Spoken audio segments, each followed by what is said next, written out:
Hello दोस्तों, नमस्कार। स्वागत है आप सभी का एक नए वीडियो में। इस वीडियो में हम लोग चर्चा करेंगे हिंदी के प्रमुख आंचलिक उपन्यासकार और उनके उपन्यासों के बारे में। इस वीडियो में हिंदी के प्रमुख आंचलिक उपन्यासकार जैसे फणीश्वर नाथ रेणु, राही मासूम रजा, उदय शंकर भट्ट, रामदरस मिश्र, इन सभी के उपन्यासों और उनके महत्वपूर्ण तथ्यों के बारे में चर्चा किया जाएगा। साथ साथ कुछ अन्य महत्वपूर्ण उपन्यासकारों के बारे में भी चर्चा किया जाएगा। तो यह वीडियो बहुत ही खास होने वाला है, तो आप लास्ट तक जरूर देखिएगा।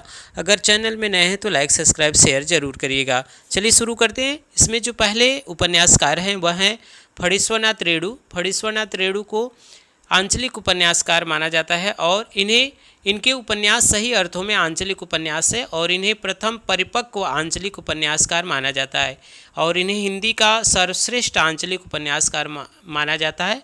तो इसे ध्यान रखिएगा। अब इनके कुछ जो महत्वपूर्ण उपन्यास है उसके बारे में चर्चा करते हैं। तो इनका जो प्रमुख उपन्यास है मैला आंचल, जो 1954 में प्रकाशित हुआ था। यह उपन्यास इनकी ख्याति का मूल आधार है। इसमें जिला पूर्णिया के मेरीगंज गांव की कथा है और उसके जो प्रमुख पात्र हैं उसके बारे में चर्चा करें तो बावन दास, जिन्हें गांधीवादी कहा जाता है, कमली, कलवी, डॉक्टर प्रशांत, लक्ष्मी और बालदेव, यह प्रमुख पात्र हैं। तो इन पात्रों को भी आप अच्छे से याद रखिएगा क्योंकि इनसे भी प्रश्न बनते हैं। तो मैला आंचल इनका पहला उपन्यास है जो 1954 ईस्वी में प्रकाशित हुआ था, तो इसे ध्यान रखिएगा। अब आगे इनके जो उपन्यास दिए गए उसके बारे में चर्चा करते हैं। दूसरा जो उपन्यास है वह है परती परिकथा, जिसका प्रकाशन 1957 ईस्वी में हुआ था। इसमें जिला पूर्णिया के ही परानपुर गांव की कथा को केंद्र में बनाया गया है और मैला आंचल की दुनिया का समाधान परती परिकथा में है। यह विवादास्पद उपन्यास है, कुछ दृष्टि से मैला आंचल से आगे है, तो इसे याद रखिएगा। परती परिकथा जो इनका दूसरा उपन्यास है वह 1957 में प्रकाशित हुआ था। ध्यान रखिएगा इनके उपन्यासों का जो क्रम है वह भी याद रखिएगा। यह भी प्रश्न नेट में ऐसे बहुत जगह बनते हैं, तो याद रखिएगा। पहला है मैला आंचल, दूसरा परती परिकथा। आगे जो उपन्यास है वह है दीर्घतपा, जिसका प्रकाशन 1963 ईस्वी में हुआ था। इस उपन्यास का नाम कलंक मुक्ति था, यानी पहले कलंक मुक्ति से प्रकाशित हुआ था, बाद में दीर्घतपा हो गया था। अगला जो उपन्यास है जुलूस 1965 में प्रकाशित हुआ। कितने चौराहे 1966 में और पलटू बाबू रोड राम रतन राय। तो याद रखिएगा राम रतन राय इनका जो है वह अपूर्ण उपन्यास है, ध्यान रखिएगा। और इनके जो महत्वपूर्ण नोट्स हैं उसके बारे में थोड़ा सा चर्चा कर लेते हैं। इनका जो है कि मैला आंचल 1954 के प्रकाशन के साथ हिंदी में आंचलिक उपन्यासों की शुरुआत होती है। कुछ परंपरा लोग आंचलिक उपन्यास की शुरुआत शिव पूजन सहाय के देहाती दुनिया जो 1926 में प्रकाशित हुआ है उससे मानते हैं, लेकिन कुछ लोग नागार्जुन के जो बलचनमा उपन्यास है उससे मानते हैं। लेकिन वास्तव में हिंदी के जो पहले और सर्वश्रेष्ठ आंचलिक उपन्यासकार माने गए हैं वह फणीश्वर नाथ रेणु ही माने गए हैं, तो याद रखिएगा। अब आगे जो अगले महत्वपूर्ण उपन्यासकार हैं उसके बारे में देखते हैं। अगले जो उपन्यासकार हैं वह उदय शंकर भट्ट हैं। इन्हें भी आंचलिक उपन्यासकार माना जाता है और इनके जो प्रमुख उपन्यास हैं वह है लोक परलोक। इस गांव में पाश्चात्य सभ्यता का प्रभाव चित्रित है, तो याद रखिएगा पहला है लोक परलोक, दूसरा याद रखिएगा सागर, लहरें और मनुष्य। यह महत्वपूर्ण उपन्यास है और इसका जो महत्वपूर्ण तथ्य है वह क्या है उसे देखते हैं। इसमें बम्बई के पश्चिमी तट पर बसे जो बरसुआ गांव के मछुआरों की जीवन कथा वर्णित है।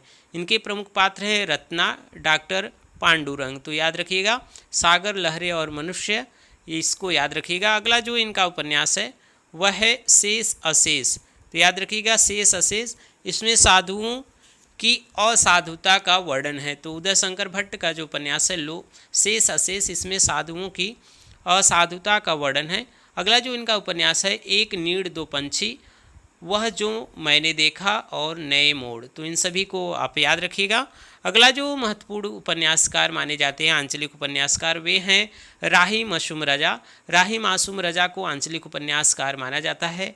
इनका जो पहला उपन्यास है आधा गांव जो 1966 ईस्वी में प्रकाशित हुआ था।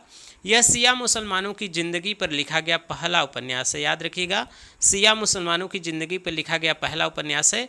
इसमें भारत विभाजन के पहले और बाद की ज़िंदगी को उभारा गया है। याद रखिएगा यह जो है गाजीपुर के गांव गंगोली की कथा का वर्णन इसमें किया गया है आधा गांव उपन्यास में, तो इसे याद रखिएगा। इनके जो अन्य महत्वपूर्ण उपन्यास हैं वह हैं टोपी शुक्ला 1969 में, हिम्मत जौनपुरी 1969 में, ओस की बूंद 1970, दिल एक सादा कागज़ 1973 और सीन 75 1977। यह इनके महत्वपूर्ण उपन्यास है। और जो अगला इनका महत्वपूर्ण उपन्यास है वह है कटरा भी आरजू, याद रखिएगा 1978 में इसका प्रकाशन हुआ था। इसमें देश के आपातकाल के दुखद और भयावह दौर पर केंद्रित किया गया यह उपन्यास है। और इसकी कथा भूमि जो है वह इलाहाबाद के एक मोहल्ला कटरा मीर बुलाकी का है, अर्थात इसमें इलाहाबाद के एक मोहल्ला कटरा भी आरजू का चित्रण किया गया है और यहाँ रहने वाले मध्य वर्ग के गरीब परिवारों की कहानी कही गई है। तो याद रखिएगा कटरा भी आरजू यह राही मासूम रजा का एक महत्वपूर्ण उपन्यास है। अब बात करते हैं इनके जो कुछ और उपन्यास हैं, वह है नीम के पेड़ जो 2003 में प्रकाशित हुआ था और असंतोष के दिन, तो याद रखिएगा इनको। आगे देखते हैं अगला जो उपन्यासकार हैं वे हैं आंचलिक उपन्यासकार के रूप में प्रसिद्ध हैं रामदरस मिश्र। इनके जो प्रमुख उपन्यास हैं वह कौन है उसे देखते हैं। इनके जो प्रमुख उपन्यास है वह है पानी के प्राचीर, जल टूटता हुआ, सूखता हुआ तालाब, अपने लोग, रात का सफ़र, आकाश का छत, बिना दरवाजों का मकान, दूसरा घर, 20 बरस, थकी हुई सुबह। तो इन सभी को आप थोड़ा सा याद रखिएगा, ध्यान रखिएगा।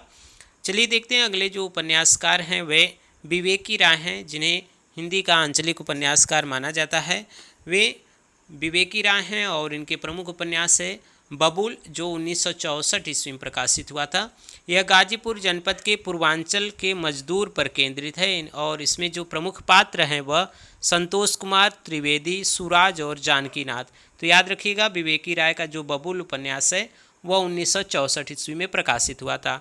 आगे देखते हैं अगला जो इनका प्रमुख उपन्यास है वह है पुरुष पुराण, लोकरीढ़, श्वेत पत्र, सोना माटी, समरसेस। समरसेस को याद रखिएगा, इसमें किसान मजदूर के शोषण और उनके संघर्ष की कथा है। अगला जो इनका उपन्यास है उसके बारे में देखते हैं। अगला जो उपन्यास है वह मंगल भवन, नमामि ग्रामम और अमंगलहारी। याद रखिएगा यह विवेकी राय के कुछ महत्वपूर्ण उपन्यास है। आगे चर्चा करते हैं कुछ और जो उपन्यासकार हैं। अगले उपन्यासकार जो हैं वह राहुल संस्कृत्यायन हैं, जिनके उपन्यासों के बारे में हम लोग देखेंगे। इनके प्रमुख उपन्यास है सिंह सेनापति, 1942 में इसका प्रकाशन हुआ था। यह एक ऐतिहासिक उपन्यास है। जय योधेय और मधुर स्वप्न दियोदास, जय योधेय 1944 में प्रकाशित हुआ था। यह उनके प्रमुख उपन्यास है। और इनके अनुदित जो उपन्यास है वह है शैतान की आग, विस्मृति के गर्भ में सोने की ढाल। तो याद रखिएगा इन सभी को। अगले जो उपन्यास है उसे देखते हैं। अगले जो उपन्यासकार हैं वह संजीव हैं। इनके प्रमुख उपन्यास है किशनगढ़ का अहेरी, सर्कस, सावधान नीचे आग है, धार, धार को याद रखिएगा, जंगल जहां से शुरू होता है, सूत्रधार। यह संजीव के प्रमुख उपन्यास हैं। आगे बात करते हैं जो अगले उपन्यासकार हैं वह हैं मंजूर एहतेशाम। मंजूर एहतेशाम का जो प्रमुख उपन्यास है वह सूखा बरगद है, याद रखिएगा। इसमें हिंदू मुस्लिम संबंधों को दिखाया गया है। दास्तान ए लापता, कुछ दिन और, यह इनके कुछ और महत्वपूर्ण उपन्यास है, तो याद रखिएगा इनको। अगला जो उपन्यासकार हैं जिनके बारे में चर्चा किया जाएगा वह हैं विष्णु प्रभाकर। विष्णु प्रभाकर के जो प्रमुख उपन्यास है वह दर्पण का आदमी, निष्कांत, तट के बंधन, स्वप्नमयी, दर्पण का व्यक्ति। और इनके जो महत्वपूर्ण उपन्यास है वह हैं कोई तो, अर्धनारीश्वर। अर्धनारीश्वर को याद रखिएगा, इस पर उनको साहित्य अकादमी पुरस्कार 1992 ईस्वी में मिला था। और इसके प्रमुख पात्र जो हैं आजीद और सुमिता, यानी अर्धनारीश्वर जो 1952 में प्रकाशित हुआ था, इसके प्रमुख पात्र जो हैं वह आजीद और सुमिता हैं और इस पर इनको साहित्य अकादमी पुरस्कार प्राप्त हुआ था। याद रखिएगा इन सभी को। चलिए देखते हैं अगला जो उपन्यासकार हैं वह कौन है। अगला जो उपन्यासकार हैं गिरधर गोपाल है। गिरधर गोपाल को प्रयोगधर्मी उपन्यासकार माना जाता है। और यह इनके जो प्रमुख उपन्यास है वह है चांदनी रात के खंडहर।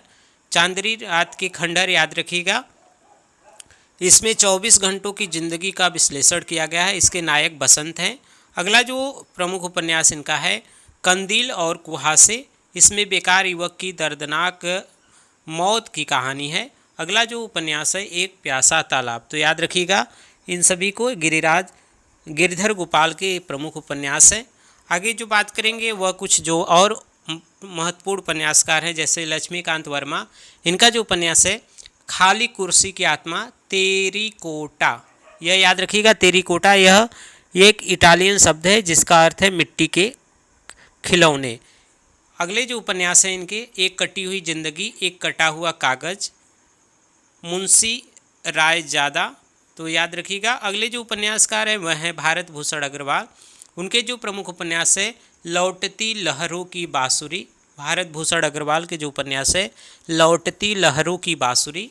तो याद रखिएगा। और जो प्रमुख उपन्यास हैं उपन्यासकार हैं विश्वम्बर नाथ उपाध्याय। इनका जो उपन्यास है उसे देखते हैं। जोगी मत जा, जाग मच्छंदर गोरख आया, दूसरा भूतनाथ, विश्वबाहु, परशुराम, भिक्षुब्ध प्रतिरोध। और इनके जो प्रमुख उपन्यास है वह है कठपुतली। तो याद रखिएगा यह विश्वम्बर नाथ उपाध्याय के कुछ महत्वपूर्ण उपन्यास है। इसी तरह के महत्वपूर्ण वीडियो लगातार हमारे चैनल पे अपलोड किया जा रहा है। एक नए वीडियो में हम जो कुछ और उपन्यासकार हैं उस पर चर्चा करेंगे। अगर वीडियो अच्छा लगा तो लाइक सब्सक्राइब शेयर ज़रूर करिएगा। मिलते हैं एक नए वीडियो में, तब तक के लिए आप सभी का बहुत बहुत शुक्रिया।